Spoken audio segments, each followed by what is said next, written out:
महाभारत हे नवरसांची खाण आहे असं त्यांनी म्हटलं आहे.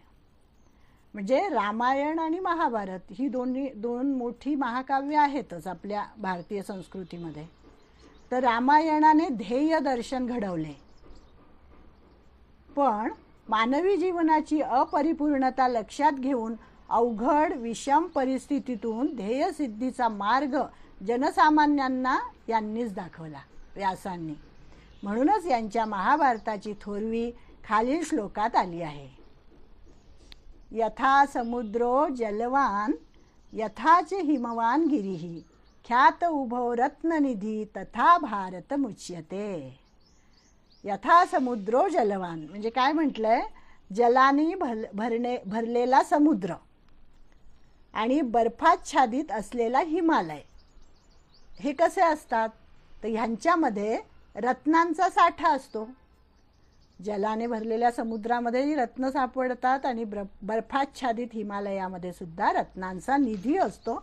तसं महाभारत आहे, रत्नांची खाण आहे असं त्यांनी म्हटलंय. महाभारत ही रत्नांची खाण आहे आणि विश्ववाङ्मयातील सर्वश्रेष्ठ महाकाव्य म्हणजे महाभारत आहे आणि याची रचना व्यासांनी केलेली आहे. व्यासांच्या वाणीतून उमललेले आणि गीतेचा उत्कट गंध ल्यालेले पावन कमळ म्हणजे महाभारत आहे. किती सुंदर उपमा दिलेली आहे. आपली ही गीता आहे, ज्या गीतेचा आपण अभ्यास करतोय, ती महाभारतामध्येच आलेली आहे आणि तिची रचना सुद्धा या व्यास महर्षींनी केलेली आहे. असं हे महाभारत पण आहे. मानवी जीवनाची सर्व अंगे अनेक गोष्टींसह यांच्या प्रतिभेने महाभारतात स्पष्ट दाखवलेली आहेत. राजधर्म हा सर्वात प्रबळ असतो. राजधर्माच्या उत्कर्षावर मानवी जीवन आंदोळते हे भीष्माचार्यांच्या मुखातून यांनी सांगितलेलं आहे. जेव्हा युधिष्ठिर नंतर भीष्माचार्यांकडे आले, भीष्माचार्य शरपंजरी पडलेले असतात आणि सगळीकडे संहार झालेला आहे, कौरव पांडव युद्ध पूर्ण झालेलं आहे, कौरवांचा पराजय झालेला आहे, सगळ्यांचा मृत्यू झालेला आहे. तेव्हा या धर्मराजाला अतिशय वाईट वाटतं आणि तो भीष्माचार्यांकडे येतो. तेव्हा भीष्माचार्यांनी त्याला राजधर्माचा उपदेश केलेला आहे. ज्याप्रमाणे एकट्या हत्तीच्या पावलात इतर सर्व प्राण्यांच्या पावलांचा समावेश होतो, त्याप्रमाणे एका राजधर्मात इतर सर्व धर्मांचा सर्व प्रकारे अंतर्भाव होतो असं महाभारतातल्या शांती पर्वामध्ये म्हटलेलं आहे. फार सुंदर. अर्थ आणि काम हे दोन्ही पुरुषार्थ धर्माधिष्ठित व नीतिमत्तेच्या चौकटीतच उपभोगायचे असतात हेही त्यांनी सांगितलं आहे. धर्म, अर्थ, काम, मोक्ष हे 4 पुरुषार्थ असतात आणि त्याच्यापैकी आपण कितीही उपभोग घेतले तरी काम शमत नाही. म्हणून त्यांनी असा इशारा दिला की अग्नीमध्ये हवीर द्रव्य घातल्याने तो विझत नाही तर अधिकच पेटतो. त्याप्रमाणे विषयांचा उपभोग घेतल्याने विषय वासना मंदावण्याऐवजी अधिकच वाढत जाते. कामाच्या म्हणजेच इच्छांच्या पूर्तीसाठी धन लागते. म्हणून मानवाने धर्मावर आधारलेले अर्थकाम याचा अंगीकार करावा, म्हणजे नीतीचा आदर करावा. प्रजेची धारणा त्यामुळे होते. समाज सत्वयुक्त राहतो. धनाला याने राष्ट्रबल म्हटले आहे.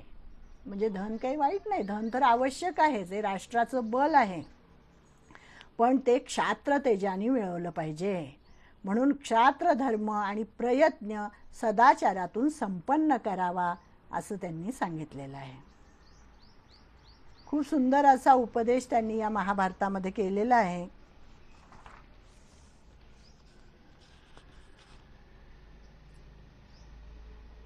भागवत पुराणाची रचना पण व्यासांनी केलेली आहे. व्यासांचं कर्तृत्व काय आहे की त्यांनी हे सगळं लिहिलं. म्हणजे वेदांची, आता आपण पाहिलं, वेदांचं वर्गीकरण केलं, श्रुती, स्मृती, पुराण, 18 पुराणांची रचना केली, महाभारत लिहिलं.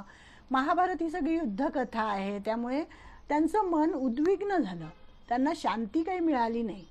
मग ते एकदा असेच बसलेले होते नदीच्या तीरावर आणि जरा असे विषण्ण अवस्थेमध्ये, चिंताक्रांत अवस्थेमध्ये बसलेले होते.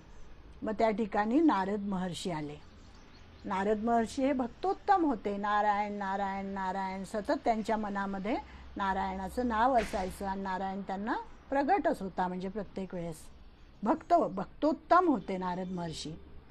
तर त्यांनी विचारलं त्यांना की व्यासमुनी, तुम्ही असे खिन्न का दिसता?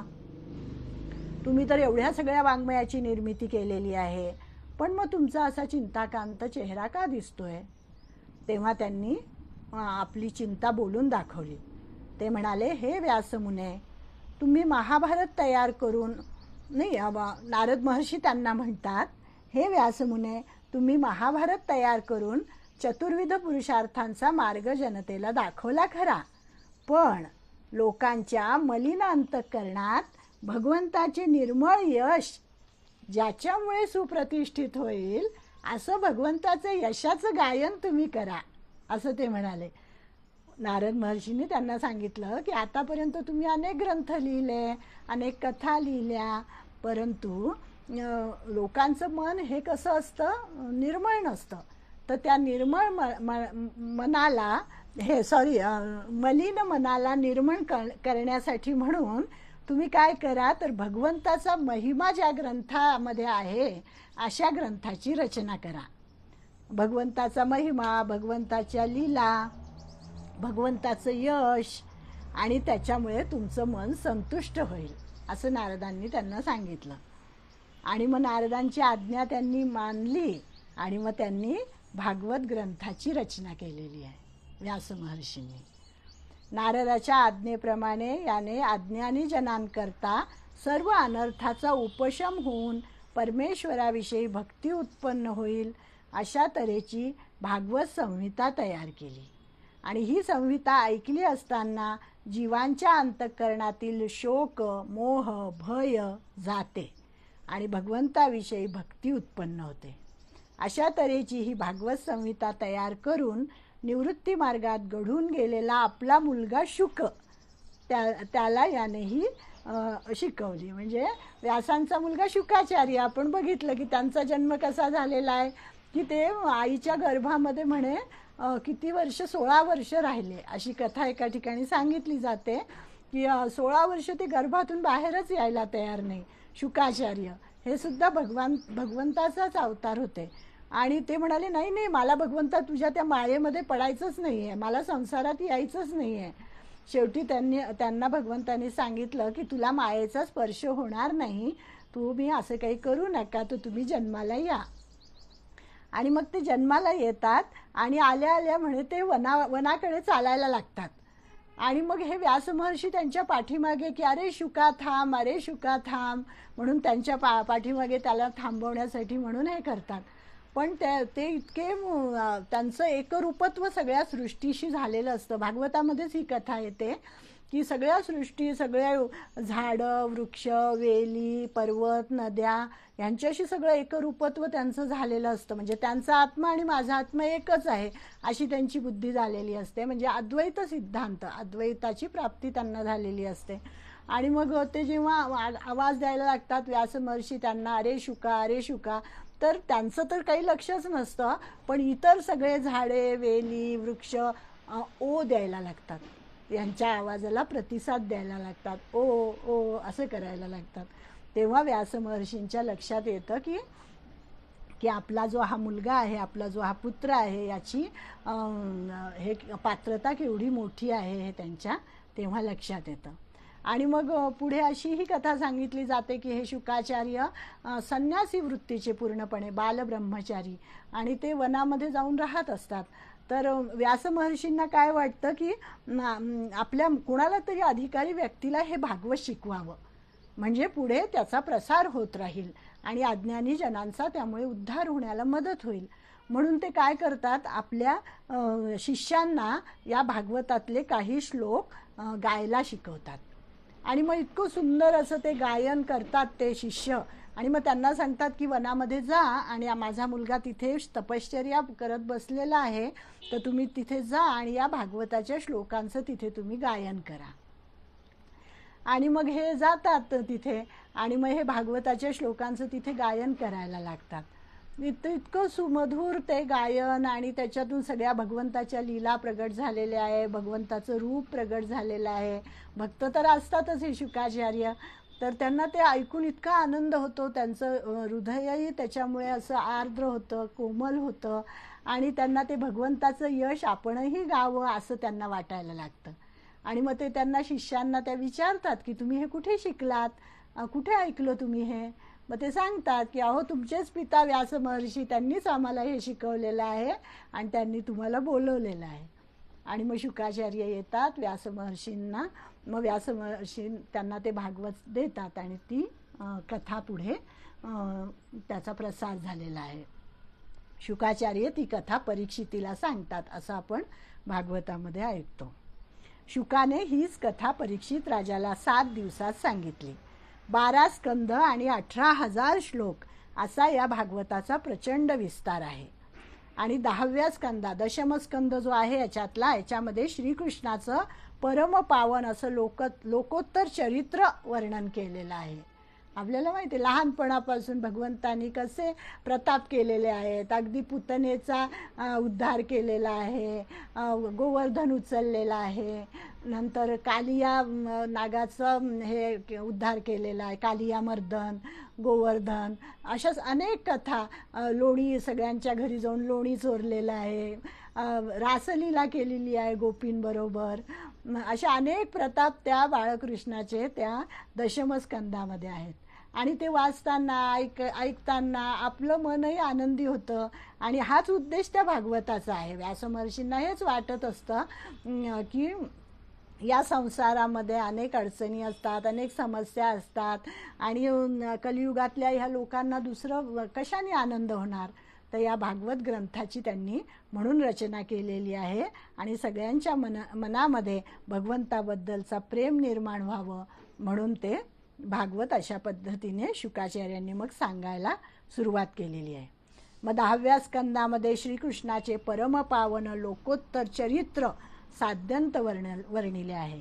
11व्या स्कंदामध्ये श्रीकृष्ण आणि उद्धवांचा संवाद आहे. त्याच्यामध्ये सगळं ज्ञान सांगितलेलं आहे. त्याच्यामध्येच अवधूताने 24 गुरु केले वगैरे त्या कथा पण आलेल्या आहेत. आणि 11वा स्कंद श्रीकृष्ण अर्जुन यांचा जसा संवाद आहे तसाच श्रीकृष्ण आणि उद्धव यांचा संवाद त्या 11व्या स्कंदात आहे.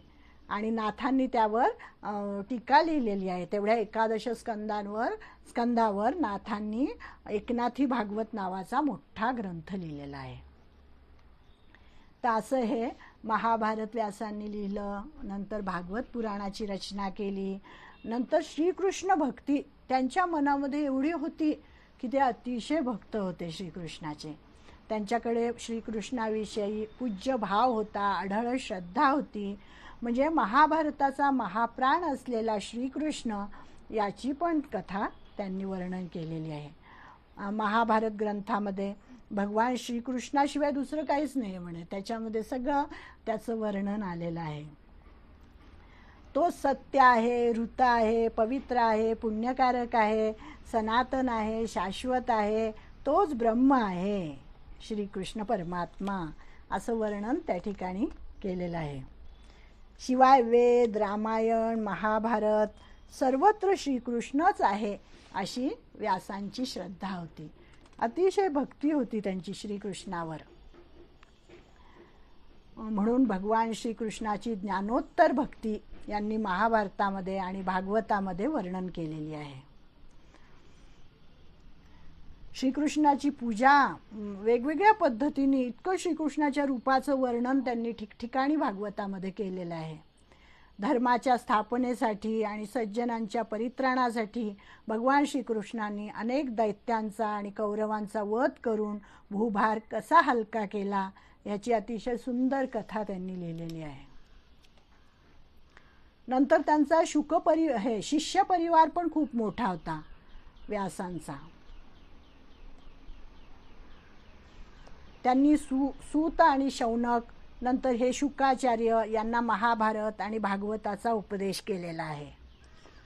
आणि मग पैल, वैशंपायन, जैमिनी, सुमंतू या 4 शिष्यांना त्यांनी ह्या सगळ्या ऋग्वेद, यजुर्वेद, सामवेद आणि अथर्ववेद याच्या संहिता दिल्या आणि त्याचा प्रसार करायला सांगितलेला आहे. अनेक प्रकारचा उपदेश त्यांनी केलेला आहे. म्हणजे त्यांनी असं म्हटलं आहे की वर्तुळाचा जो व्यास असतो त्या व्यासाच्या रुंदीवर वर्तुळाचा परीघ ठरतो. त्याप्रमाणे मानवाच्या व्यक्तिमत्वाचा व्यास जितका मोठा तितके त्याचे पराक्रमाचे, सत्कार्याचे वर्तुळ मोठे होते असं व्यासांनी सांगितलेलं आहे. आणि महाभारतामध्ये एक असा श्लोक येतो की ऊर्ध्व बाहुर्विरोमैश्च न च कश्चित् शृणोति मे धर्मादर्थश्च कामश्च स किमर्थं न सेव्यते. म्हणजे व्यास महर्षी म्हणतात की मी दोन्ही हात उंचावून उद्घोष करतो आहे, पण माझे म्हणणे कोणीही ऐकत नाही.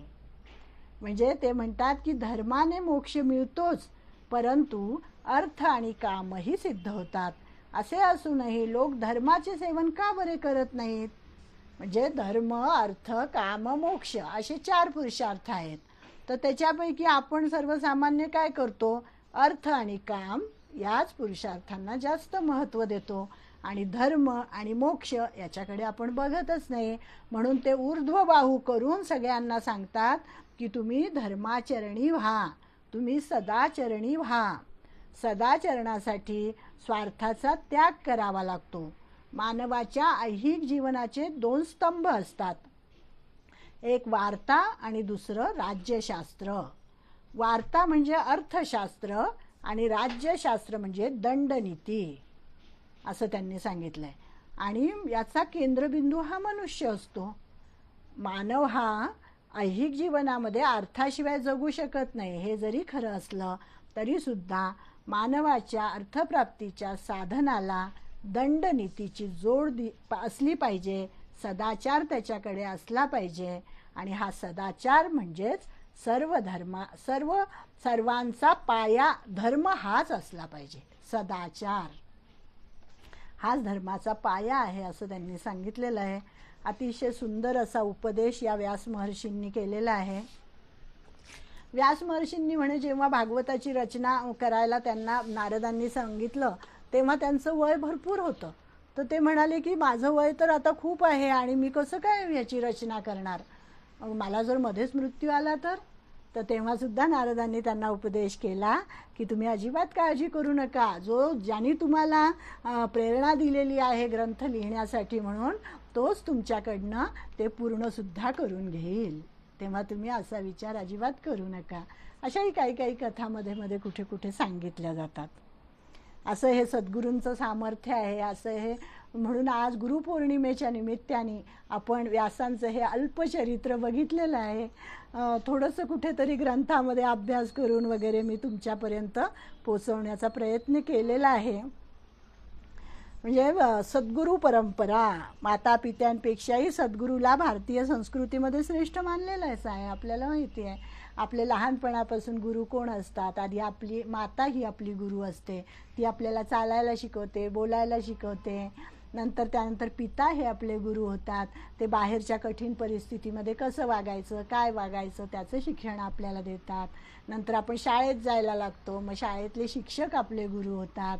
आणि मग नंतर जसं जसं आपण हळूहळू मोठं होतो तसं तसं आपल्याला गुरु मिळत जातात.